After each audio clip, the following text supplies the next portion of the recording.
Praise the lord.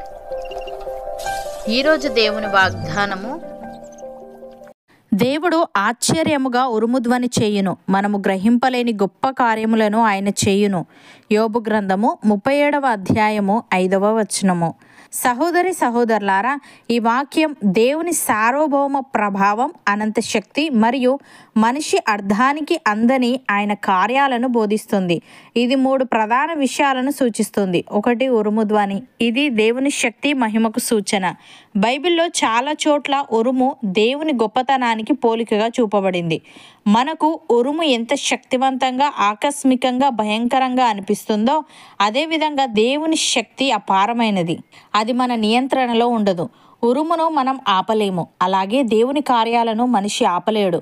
ఉరుము ఎలా, ఎప్పుడు మొదలవుతుంది, ఎలా ముగుస్తుంది అనేది పూర్తిగా ప్రకృతిని నడిపించే దేవుని నియమం. అదేవిధంగా దేవుడు ఎలా పని చేస్తాడు అనేది మన బుద్ధికి అందదు.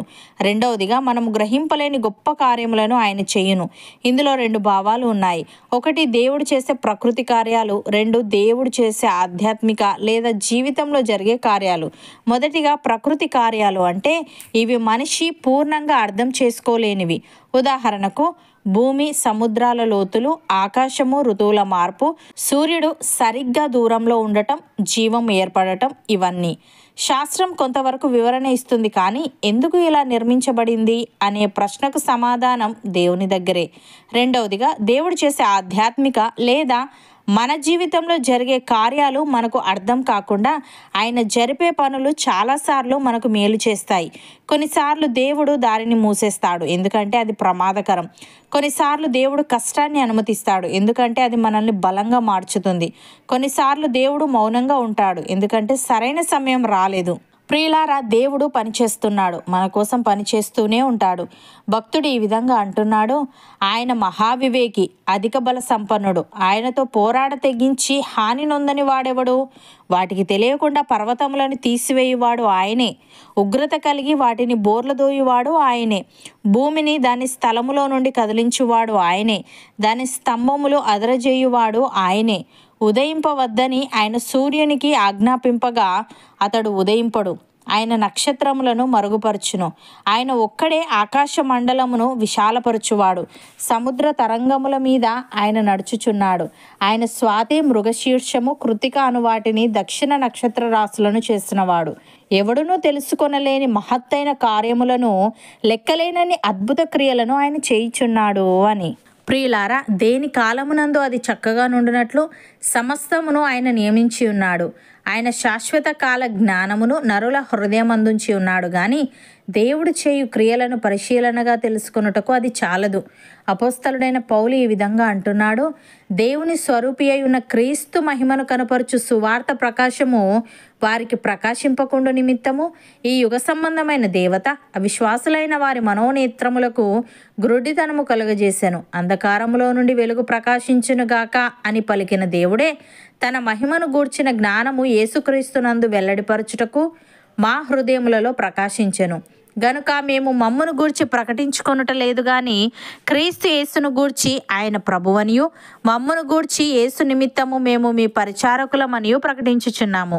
అయినను బలాధిక్యము మామూలమైనది కాక దేవునిదై ఉండునట్లు మంటి ఘటములలో ఈ ఐశ్వర్యము మాకు కలదు.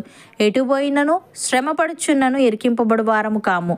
అపాయంలోనున్నను కేవలము ఉపాయము లేని వారము కాము. తరమబడుచున్నను దిక్కులేని వారము కాము. పడద్రోయబడినను నశించు వారము కాము. యేసు యొక్క జీవము మా శరీరమందు ప్రత్యక్షపరచబడుటకై యేసు యొక్క మరణానుభవమును మా శరీరమందు ఎల్లప్పుడూ వహించుకొని పోవచ్చున్నాము అని.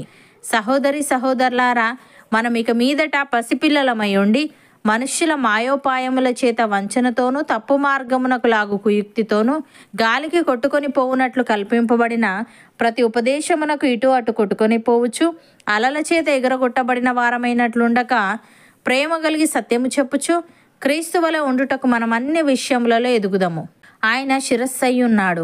ఆయన నుండి సర్వశరీరము చక్కగా అమర్చబడి తనలోనున్న ప్రతి అవయవము తన పరిమాణము చొప్పున పనిచేయుచుండగా ప్రతి కీలు వలన కలిగిన బలము చేత అతుకబడి ప్రేమయందు తనకు క్షేమాభివృద్ధి కలుగునట్లు శరీరమునకు అభివృద్ధి కలగజేసుకొనుచున్నది.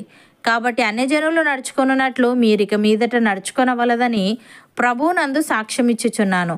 వారైతే అంధకారమైన మనస్సు గలవారై తమ హృదయ కాఠిన్యము వలన తమలోనున్న అజ్ఞానము చేత దేవుని వలన కలుగు జీవములో నుండి వేరుపరచబడిన వారై తమ మనస్సునకు కలిగిన వ్యర్థత అనుసరించి నడుచుకొనుచున్నారు.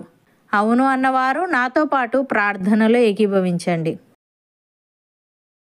పరిశుద్ధుడా, ప్రేమగల తండ్రి, నీవు ఆశ్చర్యముగా ఉరుముధ్వని చేయుదువని, మేము గ్రహింపలేని గొప్ప కార్యములను నీవు చేయుదువని, మాకు అర్థం కాకుండా నీవు జరిపే పనులు చాలాసార్లు మాకు మేలు చేస్తాయని తెలియజేశావు.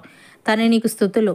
దేవా, ఎవడునూ తెలుసుకొనలేని మహత్తైన కార్యములను, లెక్కలేనన్ని అద్భుత క్రియలను నీవు చేయుచున్నావు గనుక దేని కాలమునందు అది చక్కగా నుండినట్లు సమస్తమును నీవు నియమించి ఉన్నావు గనుక మేము నిన్ను స్తుతిస్తూ నీ నామాన్ని ఘనపరుస్తూ అనుదినము నీ కార్యాలను జ్ఞాపకం చేసుకునే వారంగా ఉండుటకు సహాయము దయచేయమని, మేమిక మీదట పసిపిల్లలమై ఉండి మనుష్యుల మాయోపాయముల చేత వంచనతోనూ తప్పు మార్గమునకు లాగు కుయుక్తితోనూ గాలికి కొట్టుకొని పోవునట్లు కల్పింపబడిన ప్రతి ఉపదేశమునకు ఇటు అటు కొట్టుకొని పోవచ్చు అలల చేత ఎగరగొట్టబడిన వారమైనట్లుండక ప్రేమ కలిగి సత్యము చెప్పుచు క్రీస్తు వలె ఉండుటకు మేమన్ని విషయములలో ఎదుగులాగున కృపచూపమని, అద్భుత కార్యములు ఆశ్చర్య కార్యములు మాలో ప్రతి ఒక్కరి జీవితంలో నీవే జరిగించమని యేసుక్రీస్తు నామమున ప్రార్థిస్తున్నాము తండ్రి.